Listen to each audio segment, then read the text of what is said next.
Et bonjour à tous. Voici une rediffusion d'un live qui date de 2022. C'est troublant, comme nous avions déjà raison. Donc, bon visionnage. Et likez.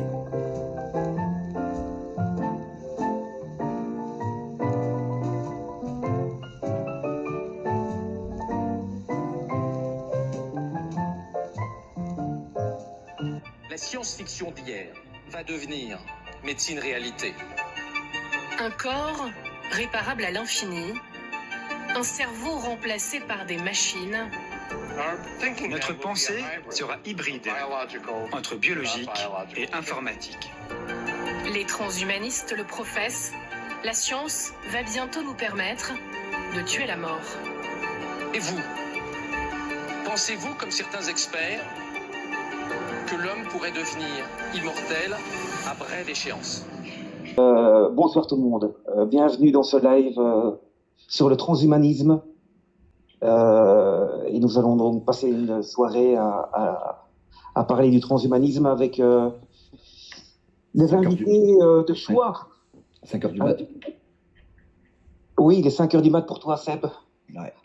Ouais, courageux. Merci de t'être levé. Ou te connaissant, tu ne t'es pas encore endormi. Non, exact. Alors, nous avons le grand honneur et le grand plaisir de recevoir Los Locos. Salut aux invités, à Sébastien, salut à toi Perma, salut à Seb et salut à tout le chat, et je suis content de voir certains pseudos que je connais. Donc voilà, bonjour tout le monde. Salut. Monsieur Béraud. Je ne me suis pas trompé dans le nom, non? Ah oui, non, c'est bon. Béraud. Sébastien. Voilà. Présentez-vous. Ouais, donc j'ai 48 ans, je suis marié, 2 enfants.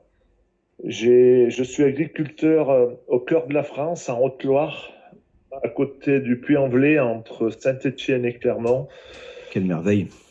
Voilà, dans un magnifique département très vallonné, volcanique, où dans des paysages fantastiques, où on devrait avoir tout pour plaire, tout pour réussir. Mais malheureusement, je fais le plus beau métier du monde, j'ai pas peur de le dire, agriculteur. Je travaille avec du vivant, je sème des graines pour récolter des fourrages, pour nourrir mes animaux, pour faire du lait et faire de la viande. Mais malheureusement, je n'en vis pas, comme la totalité de mes compatriotes et compagnons paysans. Nous n'arrivons plus à vivre de notre métier parce que nous vendons nos produits au même prix qu'il y a 40 ans. Donc, c'est des histoires de fou. On touche des primes PAC. Pendant un temps, les primes PAC, elles compensaient le manque d'argent vis-à-vis de la vente de nos produits. Mais depuis 7-8 ans, on est complètement à la ramasse. On perd de l'argent, on bouffe de l'argent, on décapitalise. Nos exploitations, petit à petit, elles nous échappent. Elles partent aux mains des industriels, elles partent aux mains des Chinois. Tout est foutu. En France, on a perdu l'industrie. Aujourd'hui, on est en train de perdre notre agriculture paysanne. Et pour moi, c'est quelque chose qui est invivable, qui m'empêche de dormir. Parce que depuis 30 ans, quand on me demande c'est quoi ton loisir, c'est quoi que tu aimes faire, ben, je dis souvent, ma principale occupation, mon loisir, c'est de défendre mon agriculture paysanne. Et j'ai l'impression que j'aurais fait ça toute ma vie pour rien, parce qu'au final, c'est une véritable déception. Gouvernement en gouvernement, de syndicat en syndicat, avec l'Europe, tout ça, on est complètement...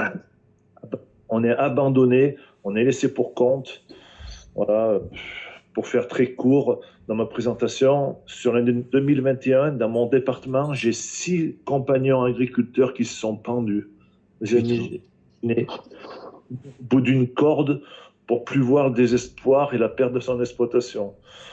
Donc chaque année, il y en a à peu près 2 par jour en France. Donc ça fait 600-700. Sur un mandat de Macron, voyez, ça fait au moins 3000 paysans qui sont finis au bout d'une corde ou un coup de fusil. C'est complètement désespérant. Et tout ça, pourquoi? Pour faire monter le transhumanisme, peut-être, non? quelque part, c'est lié, je ne sais pas. On va en parler ce soir. Mais mon cœur saigne quand je vous écoute. J'ai eu les larmes aux yeux quand on a parlé tout à l'heure. Et En fait, l'agriculture par un de nos grands-parents, elle a disparu. Elle a disparu. On a un grand remplacement de l'agriculture paysanne par de l'agriculture future. Et d'aujourd'hui, elle est mieux là pour fabriquer de l'électricité ou du gaz que pour vous nourrir. C'est quand même grave, parce qu'on a été trahis et trompés par tous les accords de libre-échange. Voilà, les Français veulent manger à pas cher, ils ont raison, mais en attendant, ils mangent de la merde qui vient de l'autre bout du monde. Et nous, qu'on essaye de produire avec des normes draconiennes, en se mettant vraiment aux normes, eh ben, on a des coûts de production 2 à 3 fois plus élevés, et au final, on crève avec notre marchandise parce qu'on ne peut pas la vendre. Voilà. Pour faire court. Après, s'il y a des questions avec le chat, si vous voulez que je développe plus. Oui, ben on va ça, avec le. Oui, ben ça va arriver avec dans la soirée. Les questions vont fuser, j'espère. Voire même si quelqu'un veut monter pour poser des questions ou participer au live, il n'y a aucun problème. Le lien est dans le chat. Mais je suis content de vous laisser la parole en premier parce que ça peut plus durer, ces agriculteurs qui sont occupés de crever et cette pénurie alimentaire qu'on prépare savamment à nous foutre sur le coin de la gueule, quoi.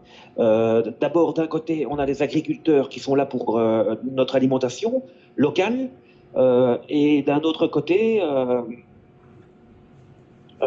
ces gens se suicident, disparaissent, vivent avec 300 € par mois pour un travail très dur, où ils doivent se lever très tôt. C'est une honte totale. Et c'est bien beau de s'apitoyer, de pleurer sur son sort, mais il y a un moment où il faut se lever. Il faut se lever. Ça peut plus durer. Et j'ai une question pour Sébastien. Sébastien, donc en fait, donc tu es stéphanois, c'est ça? Ou tu plutôt. Le Puy-en. Et ouais, c'est la Haute-Loire, Saint-Étienne, c'est la Loire, mais c'est à côté. D'accord. Et est-ce que là-bas, parce qu'en fait, toi, tu cultives, c'est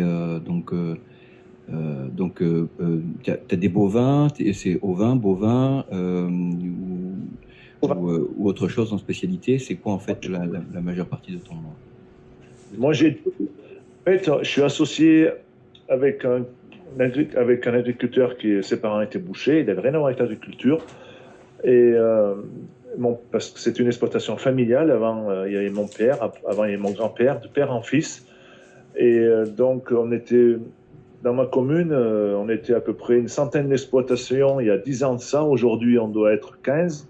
Donc, inutile de vous dire que les exploitations, elles grossissent. Et même qu'on ne le voudrait pas, on grossit inexorablement parce que bien souvent, les exploitations qui arrêtent, les propriétaires des terres, ils viennent nous voir et nous disent « Bon, vous nous en faites déjà du terrain, donc si vous pouvez reprendre les terres de telle personne, si ça vous touche, tout. » Donc voilà, au bout d'un moment, on dit oui, mais on en est arrivé à saturation. Nous, sur l'exploitation, on a plus de 200 hectares, donc on y travaille nuit et jour, on fait 90 semaines. Mais le souci, c'est que dans tout ça, on nourrit à pas cher, et tout ça, c'est voulu. Et parce qu'il y a un syndicat qui est la FNSEA, qui est à la tête de toutes les instances para-agricoles, que ce soit les coopératives, que ce soit les crédits, que ce soit les chambres d'agriculture, que ce soit les assurances, que ce soit à Bruxelles. À Bruxelles. Oui, à Bruxelles, que ce soit le ministère de l'Agriculture, c'est la FNSEA qui nomme le ministre, ils ont un bureau commun, voilà, ils ont tous les pouvoirs et ils défendent le pouvoir de l'argent au niveau de là où se trouve l'argent. Et vu que l'argent ne se trouve pas chez les paysans, ils ne nous défendent pas nous, ils défendent les industriels. Ils nous ont cherché à nous faire produire pour faire de l'exportation, peu importe le prix. Et en même temps qu'ils nous ont fait ça, les paysans n'étaient pas forcément contre, parce que ça nous a permis de se moderniser, de plus travailler comme nos parents ou nos grands-parents très durement. Donc on a modernisé nos exploitations, on a investi. Et aujourd'hui, on se retrouve avec des bâtiments qui ont plus de valeur, mais qu'il faut continuer à payer, et en concurrence avec les importations dues aux accords de libre-échange Mercosur, tout ça. Donc d'un côté, on nous a donné les moyens de produire, de se mettre aux normes, tout par des subventions, que tout le monde a fait. On a tous joué le jeu par le biais de la PAC. On s'est bien fait mettre. Bien sûr. Et résultat, aujourd'hui, on n'est plus compétitif. Mais même entre pays européens, parce qu'on n'a pas les mêmes normes. On a des exemples, par exemple en Allemagne, ils ont la main-d'œuvre 3 fois moins chère que chez nous en France, parce qu'ils ont la main-d'œuvre polonaise. Après, chez nous, ça fait 20 ans en France qu'on n'a plus d'hormones de croissance, et tant mieux. Et ben, par contre, vous avez des pays en Europe qui continuent toujours d'avoir des hormones de croissance. Il y a des pays qui ont toujours de l'atrazine pour désherber les maïs, ce qui est interdit en France depuis 20 ans. Vous allez en Espagne, vous en avez tant que vous voulez. Donc, chez nous, en France, on veut laver plus blanc que blanc, il n'y a pas de souci. Mais on ne devrait pas accepter les importations de produits qui n'ont pas les mêmes normes environnementales, sociales et économiques qu'on a en France. C'est ça la volonté politique, elle n'était pas pour améliorer ni votre situation, ni la nourriture. C'est pas bienveillant au départ, cette volonté politique de réduire à néant l'agriculture française et tout le reste. Je vois pas ça de manière bienveillante, quoi, tu vois. Ça m'a pas l'air d'être un hasard, malheureusement. Tu sais, quand tu mets un banquier à la tête de l'État, payé par Rothschild, il est évident qu'ils vont mettre en avant, ils vont tuer les agriculteurs de 1 pour commencer, pour pouvoir vendre uniquement leurs produits de merde. Il faut appeler un chat un chat. Il faut pas tourner autour du pot, quoi. Et tu es en jachère ou tu as été en jachère Je fais de l'élevage. Vu que je fais de l'élevage, je fais des céréales juste pour mon troupeau. Je ne suis pas céréalier. Ceux qui font des jachères, c'est ceux qui sont tout en céréales. Voilà, c'est ça. Ouais. Comme il a fait.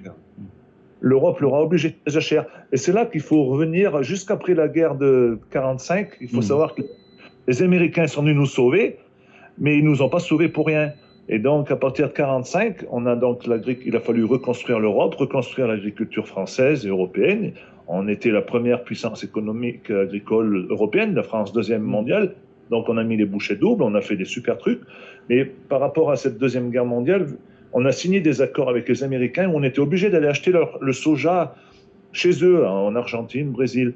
Et ça, on n'en a jamais parlé. Et le problème, c'est que nous, en Europe, après est arrivée la PAC en 1992, où on a obligé les céréaliers à faire des jachères pour empêcher de développer une véritable structure de protéines en France, en Europe et en France. Tu n'es pas obligé. En Europe, on est capable de faire, et même en France, de la luzerne, de trèfle, du petit épeautre, des protéines. Mais non, tout est voulu pour qu'on travaille toujours avec les Américains, que ce soit eux qui soient les maîtres de l'Europe et qui nous tiennent par les couilles. Sauf que tout ça est en train de tomber là, depuis 1 mois que les Russes ont pris l'Ukraine. Il faut savoir que quand on est en temps de guerre, les contrats qu'on avait, ils étaient plutôt intéressants parce qu'il fallait que ce soit intéressant de faire venir du soja OGM d'Argentine, puisque c'était pour empêcher qu'en Europe on produise de la luzerne à prix compétitif. Donc quand vous avez de la merde qui vient de l'autre bout du monde pour nourrir vos troupeaux, quelque part c'est quand même rentable pour les industriels et pour tout le système, pour la FNSEA, pour tout ça. C'est suspendu, avec la guerre, c'est suspendu. Ça a été suspendu, les accords ont été cassés, parce que quand on est en temps de guerre, les accords comme ça, ils peuvent être rompus. Et les Brésiliens, ils sont pas fous. S'ils peuvent vendre 3 fois plus cher leur soja aux Chinois, à des pays comme ça qui sont émergents et qui ont plus d'argent que nous, les Européens, parce qu'avec ce qui se passe, on a le dollar, on a l'euro et même le dollar qui vont perdre vraiment leur valeur par rapport à d'autres mondes. Donc, le système là, qui était mis en place, il est en train un peu de s'effondrer parce que l'agriculture paysanne qu'on a voulu supprimer par l'agriculture industrielle, c'est-à-dire des grands bâtiments où vous voyez les porcs attachés, tout attachés, où il n'y a aucun bien-être animal, ou même les volailles, où vous voyez 10, 12 volailles au mètre carré. Eh bien, tous ces animaux industriels, ils ne voient jamais le jour, ils sont élevés à 100% avec de l'aliment. Et dans cet aliment, c'est pas à partir des terrains de ces exploitants. C'est des terrains, comme moi en élevage, mes vaches, elles sont alimentées à 99% avec l'herbe que je produis, les céréales que je produis, la luzerne que je produis. Ce qui est Tout ce qui est élevage bovin, ovin et mouton, caprin, on est à 95% autosuffisant parce qu'on est dans des zones d'élevage, on est dans des zones où il y a beaucoup de prairies. Mais ils veulent pas ça. Ils veulent pas ça. On travaille à partir de nos prairies. Tandis que tout ce qui est élevage industriel, eux, eh ben, ils ont un aliment qui est très pointu, avec des rations très pointues, très bien calculées, où il y a tant de grammes de protéines et tant de grammes d'UFL, d'UF, d'énergie. Et ça, il faut qu'il y ait du soja qui vienne du Brésil et de la céréale, en grande partie, qui vient d'Ukraine ou de Russie, à peu près moitié par rapport. Parce que nous, en France, on fait beaucoup de céréales, mais plutôt des céréales qu'on va revendre en Afrique, tout ça, et une partie qui est autoconsommée, mais pas suffisamment. Et vu que ce qui se passe en Ukraine, c'est le grenier à blé de l'Europe, comme vous le savez tous, et normalement, là, au mois d'avril, en Ukraine, ils sèment beaucoup les maïs et les tournesols, comme chez nous, c'est à peu près les mêmes saisons. Ouais, la seule, ouais. Ils ne vont pas pouvoir semer, et ils ne savent même pas s'ils vont pouvoir récolter le blé au mois de juillet. Donc tout ça sur les cours bio, c'est une catastrophe. C'est une catastrophe sans nom. Et moi, je connais des gars qui fabriquent les aliments, et à partir du 1er mai, ils ont peur, et ils pensent même, qu'il n'y aura plus de matières premières pour fabriquer les aliments pour les industriels. Donc tout ce système qu'on a mis en place pendant 30 ans, de remplacement de l'agriculture paysanne par l'agriculture industrielle, il est en train de s'effondrer comme un château de cartes. Oui, enfin, donc vous dites bien qu'à partir du 1er mai, la pénurie est là pour les agriculteurs, pour certains agriculteurs. Mais oui. Elle est déjà là, Perma. Bien bonjour Kaiser Sosé, je suis ravi de t'avoir dans mon live ce soir. Bonsoir Perma, bonsoir Sébastien, et je ne sais pas qui c'est le troisième intervenant. Los Locos, Ryan. Yeah. Los Locos, salam à toi. Salut. J'espère que tu vas bien. Je crois que c'était déjà, enfin c'est pas à cause de la guerre. Tu vois bien que ça fait déjà plus de 10 ans maintenant, 15 ans que l'agriculture française est en déclin voulu. C'est des volontés politiques. Tu vois bien que tout sert à, voilà, c'est l'enfer. C'est un plan machiavélique. Normalement, il y a des syndicats qui devraient être là, mais depuis des décennies, les syndicats sont juste des gens qui s'en mettent plein les fouilles pour ne pas bouger, quoi. Hein. Et les syndicats, c'est vraiment un jour. Ils sont là pour avoir la paix sociale, donc ils sont payés par le pouvoir politique, ce qui est inadmissible. Ouais. Mais le jeu pour calmer. Conflit d'intérêts total. Ils se sont tous fait acheter, clairement. Il faut dire les choses comme elles sont. Hein. Voilà, ils se font payer comme des prostituées et ils sont en partie responsables de ce qui arrive à tous les agriculteurs français aujourd'hui, mais pas que. Il faut comprendre aussi, comme tu l'avais évoqué, Sébastien, que la PAC a fait d'énormes dégâts dans la production française à cause de ces accords totalement illégaux, d'ailleurs, soit dit en passant. Parce que si on en revient au débat et du référendum en ce qui concerne l'entrée de la France dans l'Europe, il me semble bien que les Français ont bien refusé. Sarkozy l'a fait passer en force avec le coup du Portugal. Et depuis, nous sommes déjà... Ça allait à peu près, si mes souvenirs sont exacts, jusqu'à Chirac. Ça tournait encore à peu près rond, on va dire. Et si je me trompe, tu me corriges, Sébastien. Mais jusqu'à Chirac, ça allait. Dès qu'on est sorti de Chirac, Sarkozy est rentré en piste. Lui, par la loi de la décentralisation, il a permis justement à ce que toute l'économie française ait un de ses premiers piliers qui sont la production céréalière et de son terroir en général, parce que la France est un des pays quand même reconnus dans le monde pour son terroir, dû justement à sa production qui était censée être de qualité jusqu'à ce moment-là. Et malheureusement, nous avons dû subir les conséquences pour quelque chose que nous n'avons pas voté et même plus loin que nous avons refusé. Donc tout ça, faut bien comprendre que ça a été voulu au-delà du politique, ça a été voulu au niveau mondial. Et qui sont les principales concernées? L'ONU, voilà, qui détient l'ONU? Washington, qui détient les premières institutions, l'Organisation mondiale du commerce? Toujours les mêmes. Et aujourd'hui, on sent que, j'ai une bonne nouvelle quand même pour toi, Sébastien, l'Argentine et le Brésil refusent aujourd'hui l'exportation totale, pure et simple, de leur fameux soja là, transgénique, OGM. D'ailleurs, on s'en passera bien. Ça sera un cadeau et que du bonheur pour nous, pour notre santé en tout cas. Voilà, parce qu'on devra consommer On va retourner à la consommation locale française. On est capable de produire dans ce pays des centaines de milliers de tonnes de produits différents, que ce soit en céréales et beaucoup d'autres d'ailleurs.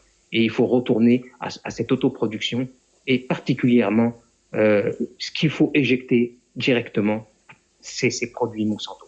Et d'ailleurs, voilà. C'est intéressant ce que tu disais parce que justement, tu disais que tout le monde s'en rappelle et effectivement, tout le monde est d'accord pour dire que en 2005, on avait dit non. Il l'a fait passer. Il l'a fait passer en force et en fait, on se rend compte que la France est quand même.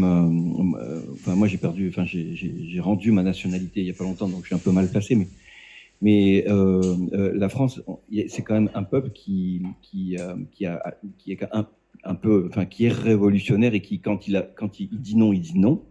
Et là, il y a eu un truc un peu contre nature qui s'est passé et on voit bien que, tu sais, quand tu parles des OGM et de la qualité des céréales et de la viande, etc., les médias, les politiques disent mais comment vous voulez faire, ça sera, le prix va augmenter et les gens vont pas être contents. Faux. Je suis sûr que les Français sont de nature à payer un peu plus cher pour avoir de la meilleure bouffe dans leur assiette. Je suis sûr, quand on est capable de payer, de claquer 1500 balles dans un iPhone, on peut se permettre ou faire le choix d'avoir de la meilleure bouffe dans son assiette pour quelques euros supplémentaires échelonnés sur un mois.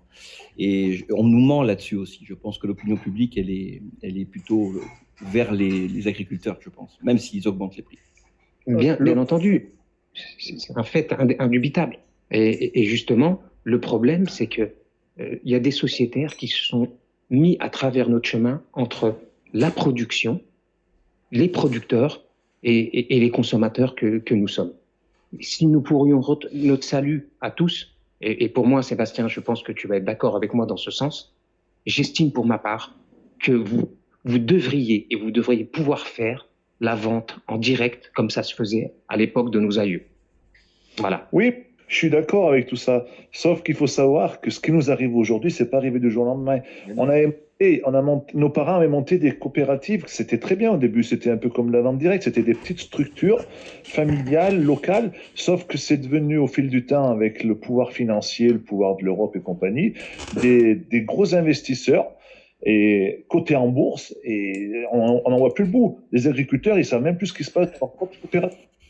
On le voit en lait, il y a une grosse coopérative pour toute la France, 2 privées, et ils se tirent même plus la bourre, ils s'entendent pour payer notre prix du lait le moins cher possible, et c'est à celui qui gagne le plus d'argent derrière, à la bourse, pour être bien coté et pour avoir des dividendes, pour se partager les dividendes après au niveau des présidents, des directeurs, tout ça, c'est notre dos. Nous, en fait, on est devenu de la chair à canon et des esclaves de l'agro-industrie. Et comment on fait pour en sortir de ça? On ne peut pas en sortir parce que il faut savoir qu'en 2008, moi, j'ai organisé la grève du lait national avec des copains où on avait à peu près 35%, voire 40% des laitiers qui ont fait la grève, où on avait vraiment mis à mal le système, sauf que la FNSEA, ils n'ont pas voulu nous suivre, parce que c'est bien normal, c'est les responsables des coopératives laitières et des industriels. Mais déjà, à cette époque, on avait vachement secoué le bateau, sauf qu'à l'époque, on avait une saloperie de Bruno Le Maire, qui aujourd'hui est ministre de l'économie, à l'époque, il était ministre de l'Agriculture. En une nuit, il a vendu ce qu'on appelait les quotas laitiers, ce qui nous appartenait à nous. Il l'a vendu à l'agro-industrie. Il nous a vendu en une nuit. Et maintenant, on n'a plus le droit de faire la grève du lait. On est pieds et mains liés avec les coopératives par des contrats où si on ne fait pas la quantité qu'on a dans le contrat, on est obligé de payer ce qu'on ne vend pas. C'est des histoires dingues, personne ne sait. C'était dans son agenda de toute façon, c'est clair. Et tu sais, tu parles des coopératives. Écoute, moi je vis dans un pays, parce que c'est là où je ne suis pas tout à fait d'accord avec toi, même si j'entends ce que tu dis, je te comprends en fait, parce que j'essaye de me mettre à ta place, mais ce n'est pas évident, parce que franchement, on devrait te donner une médaille. C'est que, regarde, je vis dans un pays où le pouvoir de l'argent est énorme. Hein, c'est la 3e économie mondiale. Tu vois, on dit la bourse de Tokyo, c'est pas pour rien. C'est énorme, ça brasse, c'est énorme. Et ben, tu sais quoi? Il y a des volontés politiques, on va dire pro-japonais, hyper souverainistes et nationalistes, qui poussent à forcer les industriels à ne pas aller trop loin. Et un exemple tout simple, vite fait. Tu vas dans n'importe quel supermarché, n'importe lequel, tu rentres dans le supermarché, donc c'est une grande surface, et ben la première chose que tu vois dans n'importe quel supermarché, c'est une franchise d'ailleurs qui s'appelle Yaoko. Tu rentres là-dedans, le premier truc que tu vois, la première aire qui est accolée à la porte d'entrée, ce sont des légumes et des produits qui ont été récoltés à moins de 50 km autour du magasin, c'est la loi. Tu vois ? Ouais, mais nous, c'est le contraire. Ouais, mais je vais vous dire des choses, vous n'êtes même pas au courant, vous allez tomber de votre chaise. Asseyez-vous bien. Nous, on a parlé de Sarkozy. Le mal est venu à partir du moment où on a eu Sarkozy. Il faut bien dire ce qu'il en est, parce que c'était un pro-européen, un pro-mondialiste, surtout un libéral à outrance. À partir de ce moment-là, qu'est-ce qu'ils ont fait ? Les agriculteurs qui étaient en fin de parcours, au lieu de tout faire pour qu'on ait des jeunes qui s'installent, on a laissé vendre nos terres aux Chinois. Maintenant, il faut quand même savoir qu'on a des vignobles entiers, on a des terres en Beauce, on a des terres dans l'Allier qui sont parties aux mains des Chinois. Comme si en 40, on avait laissé partir l'Alsace et la Lorraine aux Allemands. Donc aujourd'hui, il faudra qu'on m'explique comment on va faire pour récupérer les terres qu'on a vendues aux Chinois. Et en même temps, il faut savoir que depuis la guerre de 45, on perd à peu près un département tous les 10 ans en infrastructures immobilières et routières. C'est énorme, un département tous les 10 ans. Ça en fait 7 depuis 45. Donc vous imaginez 7 départements rasés de la France par des infrastructures qui se sont foutus contre nous, parce qu'on a créé des zones commerciales en empilant les grandes surfaces qui ont fait crever nos petits commerces de proximité, vider nos villages et nos campagnes de tous ces petits commerces qui faisaient vivre les paysans, c'était ça le local. Maintenant, on veut y revenir. Je ne sais pas comment on va faire, ça va être compliqué. Après, on a une autre chose aussi qui s'est mise en place, c'est les biocarburants, où l'Europe elle a imposé de mettre 5-6%, après 8%, maintenant 10% de biocarburants dans le diesel et l'essence, de faire du GPL. Donc, c'est des milliers d'hectares de tournesol et de colza qui vont directement pour faire des biocarburants. Et à côté de ça, on nourrit notre peuple avec l'huile de palme qui rentre du Brésil. Donc ça tourne par an. Et maintenant, on a la méthanisation. Alors là, c'est le summum, là aussi. Le maintenant, GPL, tu dis encore ? Putain, c'est... Le GPL. Et pourquoi ne mettons pas justement les produits qui viennent de l'étranger dans ces fameux carburants, au lieu de prendre les produits français qui sont de qualité et qui sont, soit dit en passant, non OGM pour certains d'entre eux. Malheureusement, c'est pas le cas de tout le monde. C'est parce qu'aujourd'hui, on est dans l'inversion des valeurs complète. Oui, le but du jeu, c'est de rendre les gens malades pour les soigner, pour vendre de la pharmacie. Je ne veux pas vous l'apprendre, vous êtes mieux. Faire fondre l'Europe avec toutes ces méthodes, bien sûr, c'est des manœuvres, bien sûr. T'as tout dit, c'est scandaleux.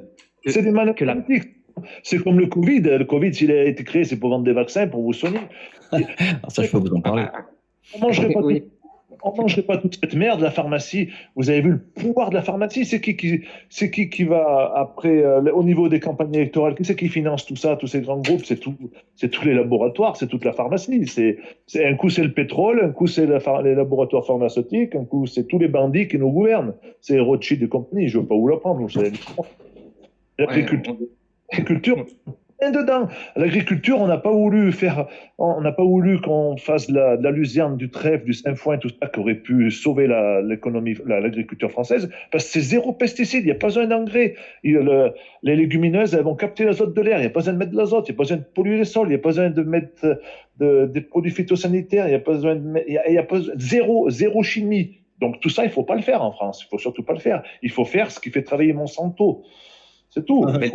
Le problème, Sébastien, gravissime, c'est que les gens qui utilisent des produits de Monsanto et glyphosate et tout ça, ça fout en l'air les nappes phréatiques. Et maintenant, on fait des analyses d'urine. Peu de gens n'ont pas du glyphosate dans l'urine, quoi. On en prend à toutes les sauces du glyphosate. Ça contamine tout. Les terres deviennent étanches à cause des produits qu'on doit mettre pendant 40 ans, étanches. Donc, on ne s'étonne pas qu'il y a des inondations dans les villages et un tas de trucs, quoi. Les produits phytosanitaires, vous savez qui c'est qui tue en premier? Et tue les paysans. Moi, le vendeur qui nous vendait les produits phytosanitaires dans mon ville. il en est mort.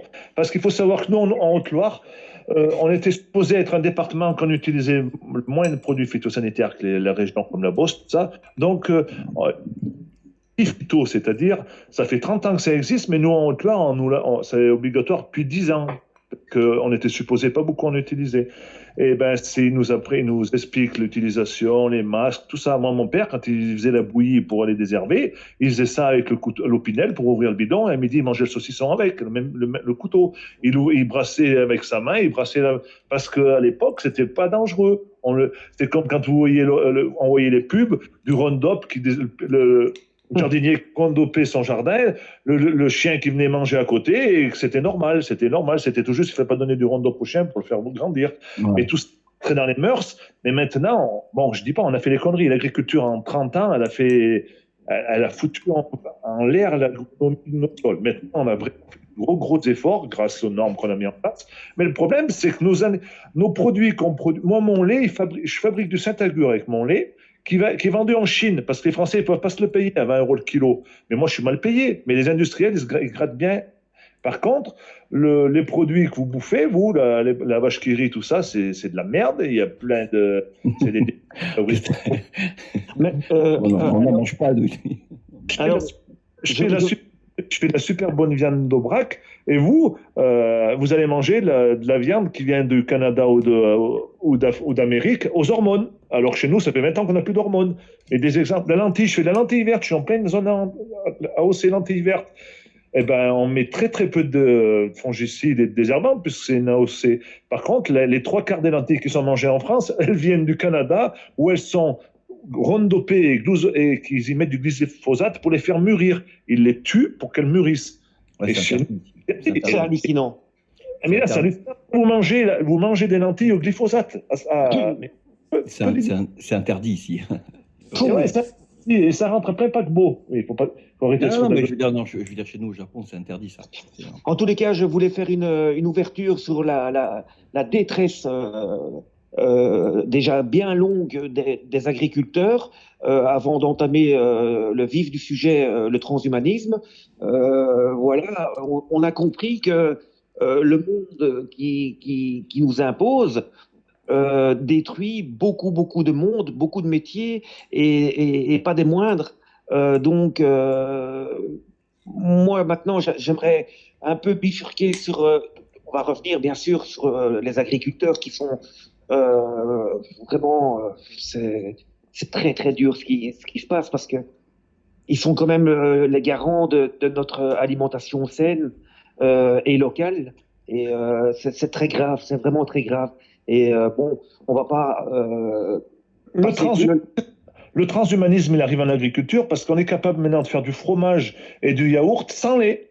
Sans lait. On est capable de faire du steak de viande sans viande, avec des imprimantes laser, avec une cellule souche que vous multipliez en laboratoire. Faut pas m'expliquer comment c'est parce que je m'y intéresse pas, puis j'ai pas l'intention de m'y intéresser, mais c'est des histoires de fous. Et ça coûtera moins cher que de produire de la protéine animale ou végétale.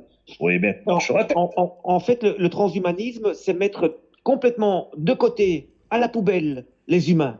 Le transhumanisme. Pour moi, c'est ça. C'est robotiser l'humain d'une part, et surtout lui ôter son propre libre arbitre pour qu'il obéisse exactement de la même façon qu'un robot, ce qui implique une métamorphose totale du cerveau et du corps complet. Et justement, tout ce ils ont réussi, Kaiser, parce que quand on voit comment le peuple se laisse faire, ils ont réussi. Non, mais quand on voit ce qu'ils utilisent déjà, ne serait-ce que dans l'eau, on va prendre le cas du fluor. Le fluor, un des plus grands produits monstrueux, terribles, qui est encore produit par des milliards de tonnes chaque année, à se demander pourquoi, quand on sait qu'il avait la glande pinéale, mais pas que. Il a été utilisé par Hitler lui-même dans les chambres à gaz. Donc, je vous pose la question. D'ailleurs, tous vos dentifrices qui sont composés de fluor de calcium, qui, soit dit en passant, sont ce même produit. À petite dose, ça va, c'est vrai, mais le fluor est quelque chose de très toxique à haute dose et ça a été un grand scandale. et qui a provoqué des centaines de milliers de cancers, et on compte encore les cancers aujourd'hui avec ça.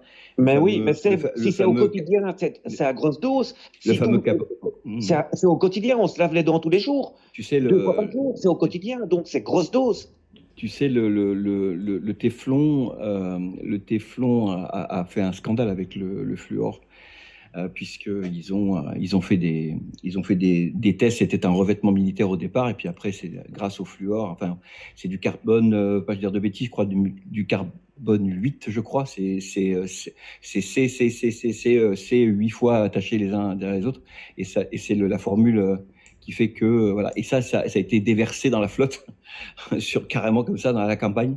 Et en fait, ça a juste mis un peu le feu aux poudres, où on s'est rendu compte que finalement, tous les industriels le faisaient, et on estime avoir contaminé à peu près 80% de la planète dans des cancers, des lymphomes, des enfants mal formés, enfin.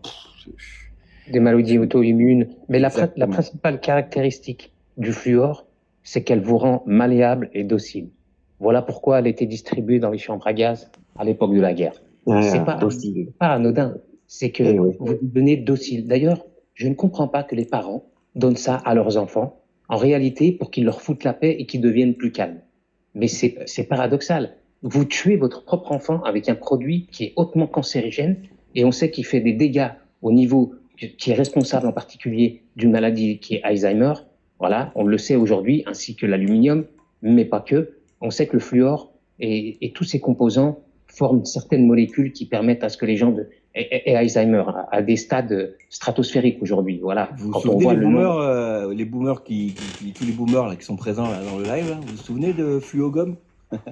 À droite, un garçon qui mange du chewing-gum. À gauche, un garçon qui mange Par contre, dans le chat, beaucoup soutiennent Sébastien. Beaucoup lui apportent leur soutien et l'encouragent à tenir le coup. Voilà, Sébastien, dans le chat, je ne sais pas si tu le vois, mais les gens sont avec toi de tout cœur. J'aimerais donner la parole à Los Locos, qui doit, à mon avis, en connaître un petit bout sur le transhumanisme. Écoute, moi je vous écoutais avec passion, surtout que vos interventions, je les ai trouvées très pertinentes. Et je m'aperçois, je connais pas bien l'agriculture, par contre, ce que je vois, et Kaiser Soze l'a dit, hein, ça a commencé avec Sarkozy, ce que je vois, c'est que là où il y a de l'argent, là où il y a la puissance de l'argent, tout est perverti. Que ce soit l'agriculture, que ce soit le milieu ouvrier, que ce soit la culture, que ce soit... Pas toujours, justement. Tu m'intéresses. Est-ce que tu as un contre-exemple? Oui, là où je vis, par exemple, c'est-à-dire que c'est un pays où il n'y a pas de tabou par rapport à l'argent, c'est le pays du cash. Il y a énormément d'argent, c'est le pays où il y a le plus de transferts de volume en crypto, c'est le pays, enfin c'est la Tokyo. Oui, mais c'est le Japon aussi, c'est pas la France. Une exception. Oui, mais le Japon est une exception. Mais c'est parce que justement, on dit là où il y a l'argent, c'est pas toujours vrai. C'est-à-dire que c'est comme tout. Il y a certaines choses qui peuvent être faites avec de l'argent ou des choses. Moi, tu m'offres un stylo, tu vois, un beau stylo à plume, tu vois, je peux te faire un poème, mais je peux te planter aussi avec, tu vois. Voilà, c'est toujours pareil. Ça dépend ce que tu en fais, et c'est toujours la même chose. Merci Seb. J'attendais ça parce qu'effectivement, et on va en parler aussi pour le transhumanisme, c'est que tout peut être nocif. C'est comme le fluor, à petite dose, ça peut être bien, grande dose, c'est toxique. Et là, tu parles de sagesse, tu es au Japon. Tu parles de sagesse, parce que nous avons un peuple sage, nous avons un peuple éduqué, cultivé, donc tu peux lui donner de la science, tu peux lui donner du transhumanisme, ça commence à la prothèse, il saura quoi en faire. Moi, j'évoque, mais tu as bien fait, moi j'évoque la puissance de l'argent, notamment la bourse, hein, parce que c'est mon dada qui, je pense, dirige le monde, et a perverti, oui, l'agriculture. L'agriculture, jusque dans les années 80, bon, il y avait la FNSEA, on savait à l'avance, M. Béraud, où ça allait aller, hein, vous le dites vous-même, on savait à l'avance qu'au départ, le système était là à apporter des bienfaits, la modernisation, l'adaptation à une mondialisation qui a encore été intéressante, et puis petit à petit, le système est devenu hors contrôle, comme partout ailleurs, et aujourd'hui, les agriculteurs n'ont plus la main, puisque la FNSEA, c'est un syndicat d'État, comme tous les syndicats, et c'est là le souci. Ce que j'aimerais, et je reviens au transhumanisme, et je vous laisse la parole, ce que j'aimerais, moi, c'est qu'on définisse de quoi on parle. Quand on dit transhumanisme, quel est le domaine? Pour que je comprenne bien. Hein. Si j'ai tout compris, parce que tout à l'heure avec Fred, on s'est dit, il me dit, tu sais, si je te dis transhumanisme, tu me réponds, il y a eu un blanc, parce qu'en fait, c'est compliqué. En fait, oui, c'est-à-dire que il y a la connotation transhumanisme et il y a le transhumanisme. Alors le transhumanisme, si on part du latin, tu vois, donc transcender l'humanité, ça veut dire donc gagner l'immortalité, etc., etc. Ok, très bien. Bon, ok.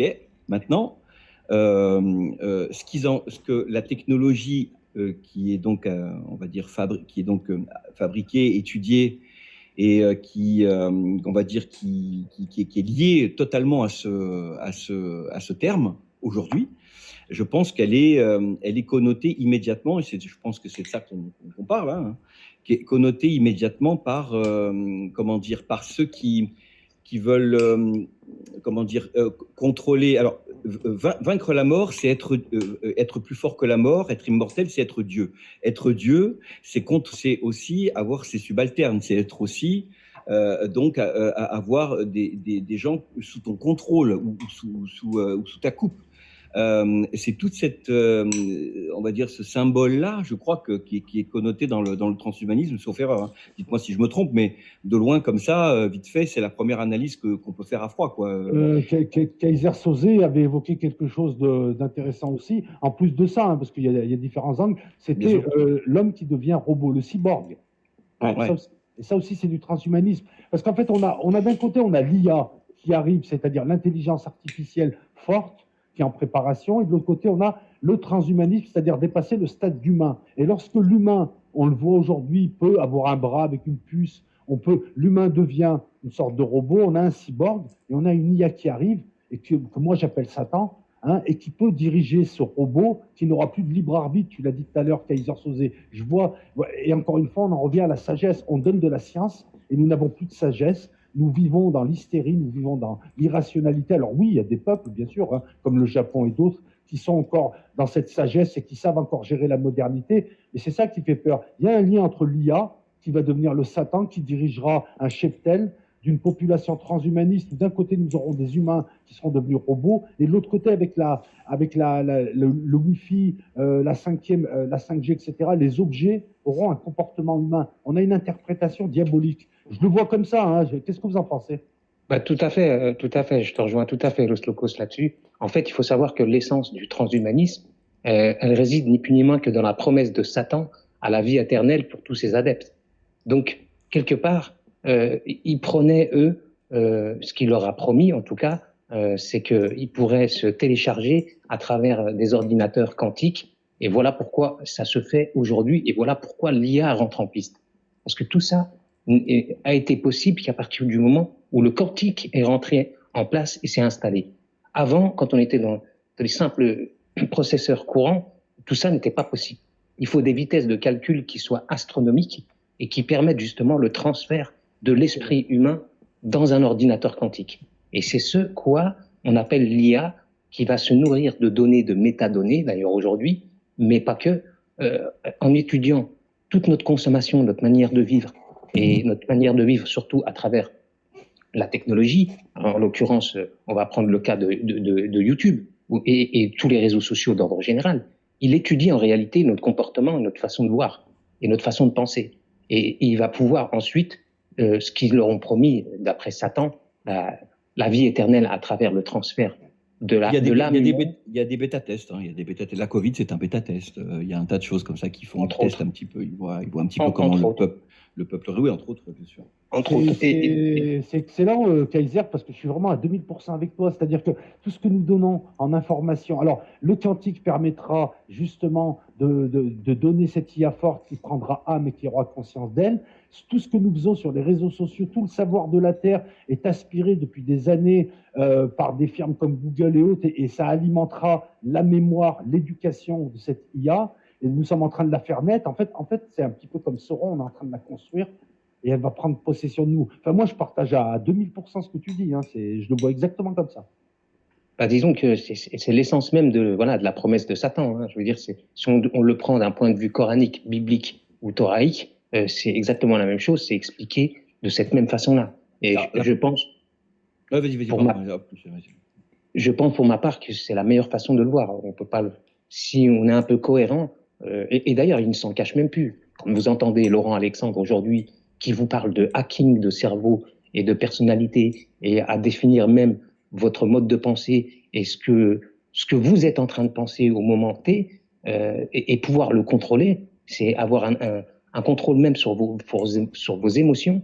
Donc ça implique quand même que le quantique rentre en marche et aujourd'hui c'est nous qui l'alimentons et malheureusement sans s'en rendre compte. C'est le pire là. On fait ça machinalement qui plus est. Et le résultat va en être que on va devoir subir les conséquences de tous ces actes. Alors pour l'instant, ça paraît encore illusoire pour beaucoup, mais la réalité des faits, c'est que nous sommes dedans. L'IA aujourd'hui, elle vit. Voilà, il faut comprendre qu'il y a un décret qui a été signé par Trump en 2018. Voilà pourquoi je n'aime pas du tout ce personnage-là. Il a intégré l'IA à tout le commandement de tout ce qui est représentation, on va dire, de l'être humain à travers les sociétaires. C'est-à-dire que aujourd'hui, les êtres humains n'ont plus le mot à dire. Nous sommes dans Skynet véritablement aujourd'hui. Ce n'est plus un film, on n'est plus dans Terminator. Là, nous le vivons. Voilà. Et on regarde ce que Poutine fait aussi. Poutine l'a dit d'ailleurs dans un discours que celui qui maîtrisera l'intelligence artificielle sera le gagnant du combat.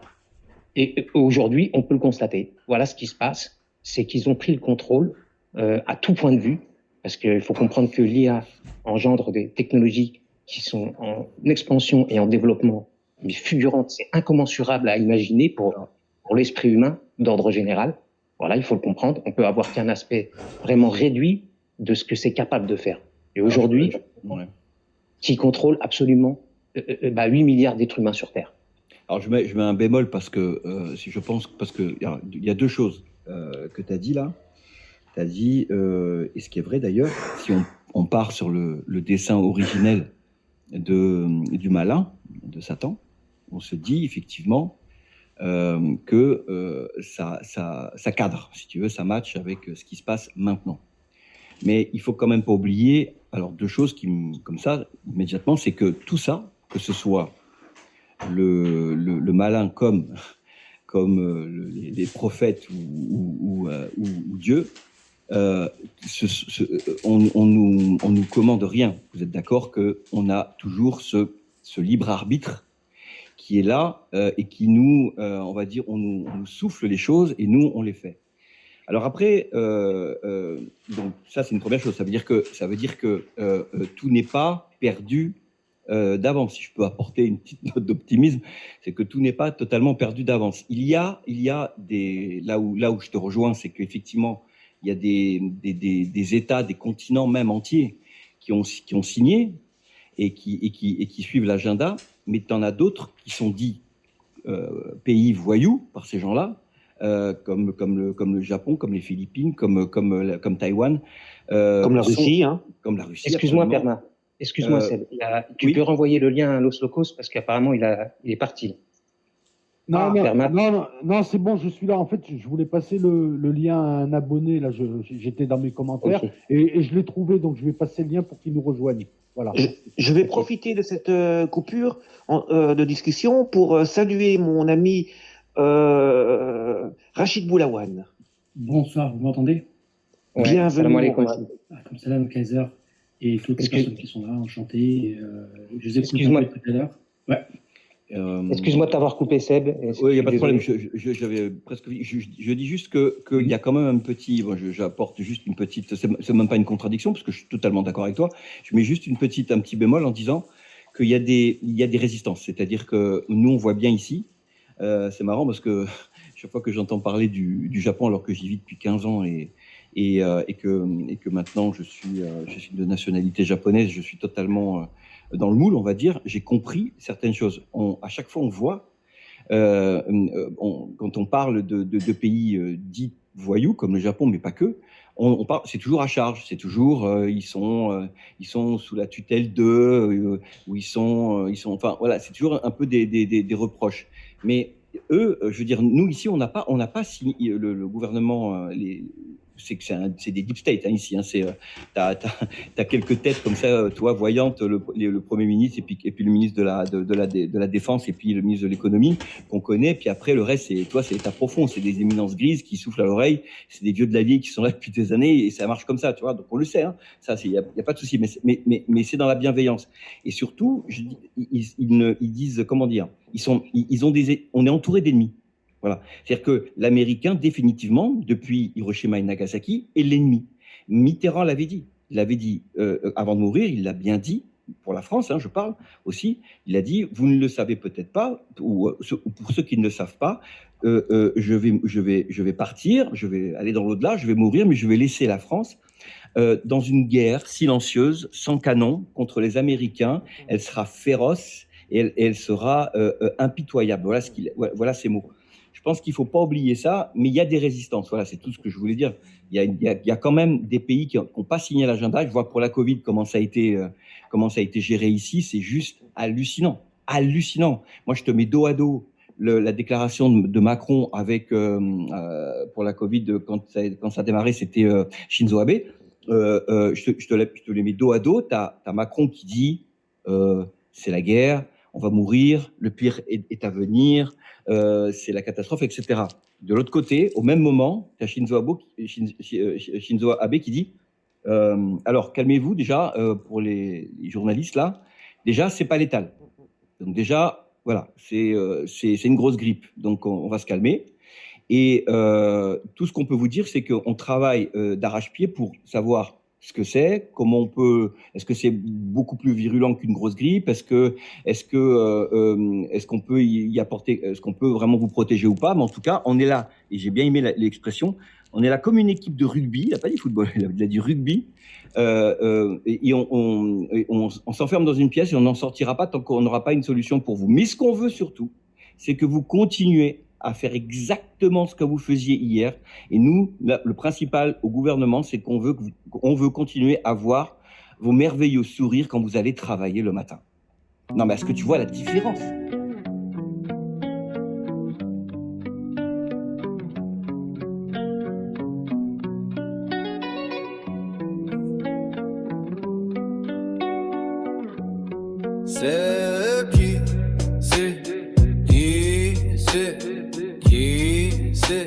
Et qui c'est la domination des États-Unis, c'est eux aussi qui nous désunissent, c'est eux qui ont toujours choisi la guerre ou la paix. Cette fois ils nous ferment le clapet, dictature imposée,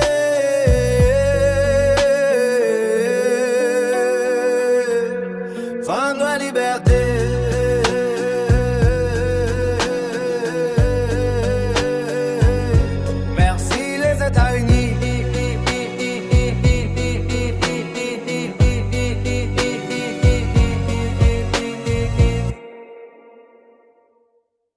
C'est qui c'est